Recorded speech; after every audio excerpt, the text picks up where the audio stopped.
Hablando un poco acerca de la subrutina Initialize Frame Buffer, lo que hacemos en esta subrutina es primero validar las entradas, es decir, que la resolución sea válida, que la cantidad de bits por píxel sea válida. Luego escribimos estas entradas a nuestra tabla del frame buffer. Enviamos la dirección del frame buffer. Este es el frame buffer info, que es nuestra tabla de la que hablamos anteriormente, ¿sí? La tabla que tiene todos los parámetros de nuestra pantalla, lo que queremos manejar. Entonces enviamos la dirección de la tabla por el canal 1. Esperamos que no haya ningún error en nuestro envío. Recibimos la respuesta. Aquí es donde esperamos para que el puntero nos devuelva algo distinto de 0. Y cuando ya tenemos nuestro puntero, retornamos en R0 el puntero. ¿Sí? Esto es en R0.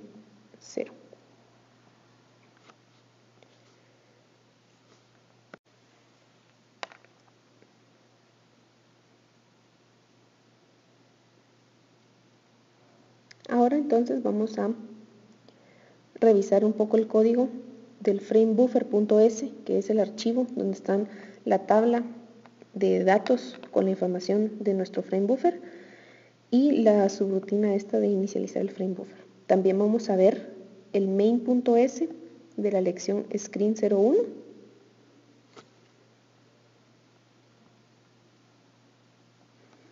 donde explica o donde hace un dibujo básico con colores en la pantalla. Bueno, entonces empezamos con el área de datos del archivo framebuffer.s. Tenemos las directivas donde inicializamos el área de datos y es muy importante aquí poner el punto a line 12 por la página de memoria para que el GPU, el procesador gráfico, pueda leer la información de esta tabla. La información que tenemos en esta tabla es el ancho de nuestra pantalla y el alto de nuestra pantalla. Como podrán notar, tenemos 2 veces el ancho y 2 veces el alto. Esto es porque tenemos las primeras 2, es la resolución física, o sea, cuál es el tamaño físico de mi pantalla. Y estas 2, si se dan cuenta, dice V width y V height. Esta es la resolución virtual. Esto quiere decir cuál resolución quiero que se maneje o cuál es la resolución de mi imagen. Podemos tener que la pantalla tenga una resolución más alta que la resolución virtual. Esto causa que las imágenes se vean estiradas en la pantalla. Y si tenemos una resolución virtual mayor a una resolución física, lo que pasa es que nuestras imágenes se ven incompletas. En nuestro caso vamos a estar manejando las 2 resoluciones iguales para que la relación sea 1:1. Luego tenemos el GPU pitch, que va a ser el tamaño por línea.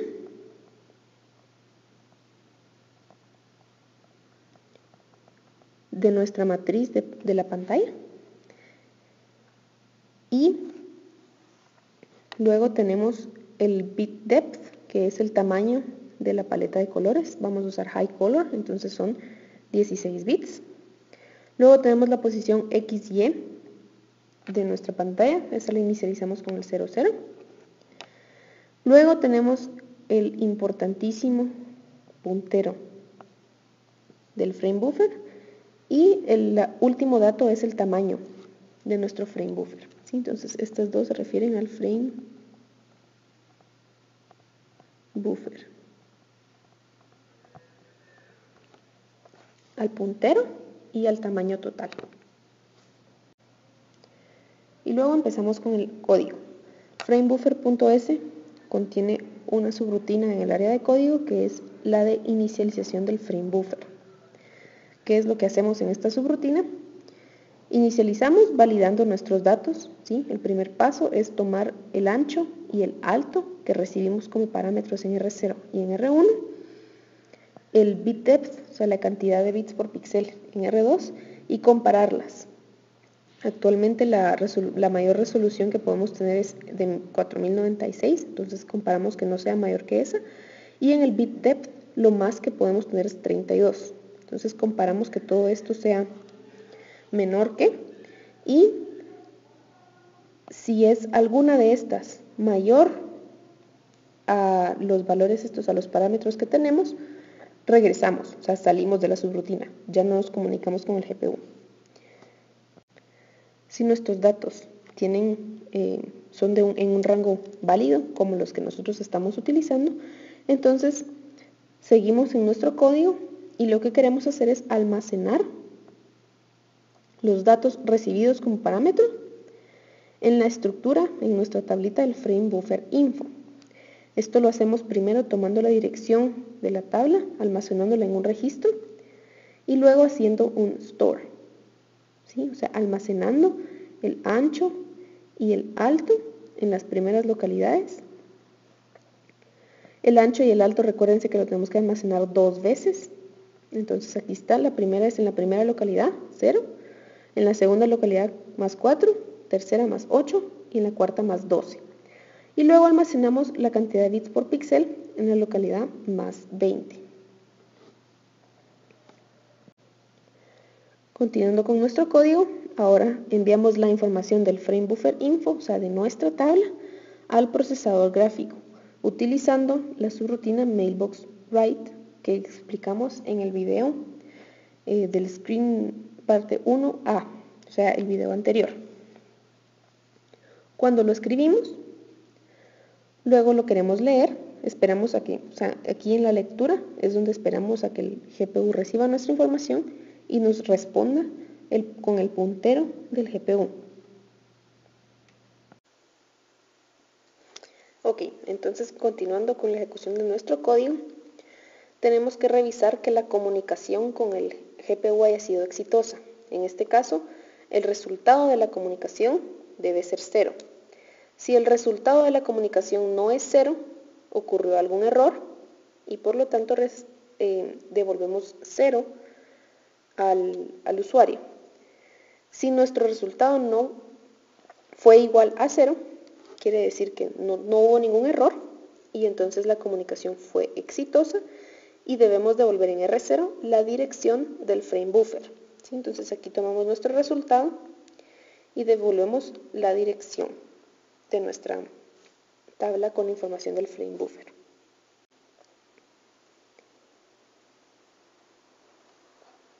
Una vez hayamos inicializado nuestra pantalla, podemos empezar a ver el código main de esta semana. El código main empieza en el área de datos, inicializando el frame buffer, ¿sí?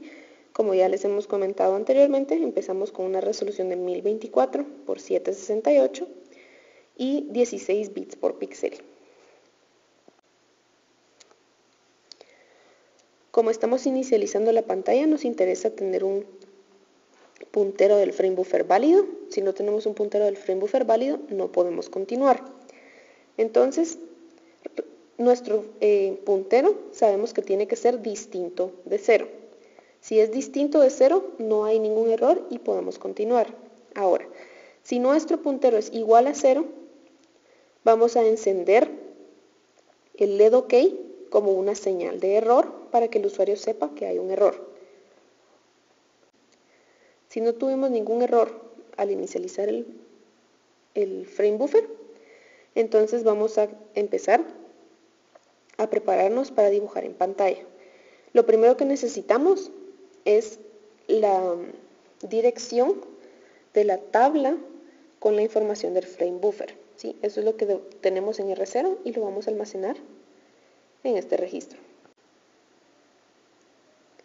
Y luego vamos a entrar en un ciclo. En este ciclo es un ciclo infinito, ¿sí? Render es un ciclo infinito que es el que siempre vamos a estar ejecutando, donde vamos a estar dibujando a la matriz de la pantalla.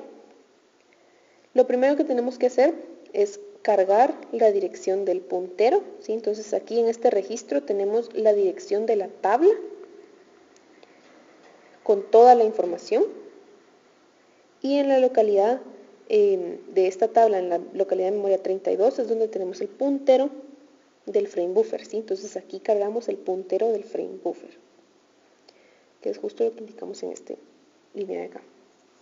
Y luego, en este programa utilizan un color que no utilizan un color definido, sino que simplemente agarran un número cualquiera y ese va a ser el color que se va a utilizar, ¿sí? Entonces en este caso el color es en R0, que R0 lo que tiene es un número de memoria, ¿verdad? Que vamos a usar como color. Entonces tenemos que Y va a empezar en 768 y Y va a ser un contador de las filas de mi pantalla. Y X va a ser un contador de las columnas de mi pantalla. Y lo que yo voy a ir haciendo es, como tantas veces han hecho ustedes en todo lo que llevan de programación, recorrer una matriz, cada fila por columna, e ir almacenando en cada localidad de memoria un color, ¿sí? Entonces aquí inicializamos el contador de las filas, aquí el contador de las columnas, y luego lo que hacemos es que tenemos un ciclo que es el que dibuja el píxel. Dibujar un píxel se reduce a hacer un store, ¿sí? Que es este de acá. Este de acá lo que hace es que toma la dirección de memoria de pantalla y le almacena el color que nosotros queremos. En este caso el color, como les mencioné, es un número casi pseudo aleatorio que nosotros tenemos solo para pintar algo en pantalla.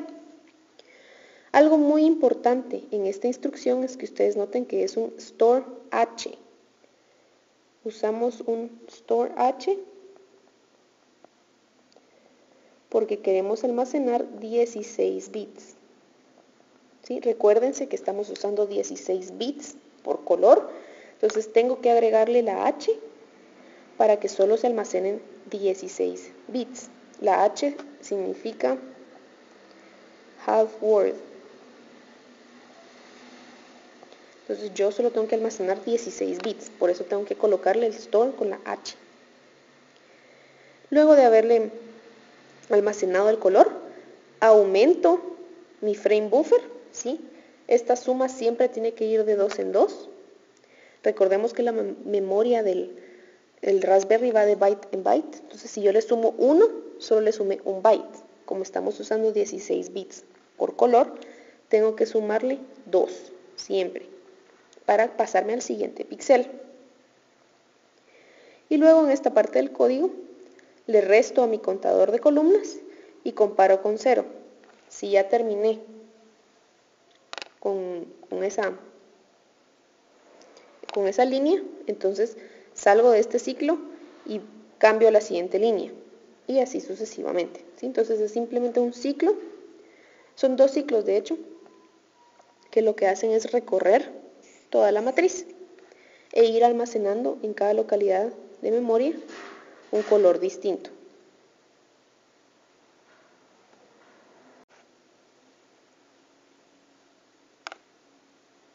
Con esto hemos llegado al final de nuestra lección.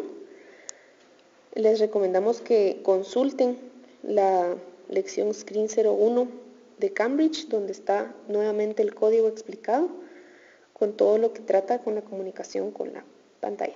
Muchas gracias.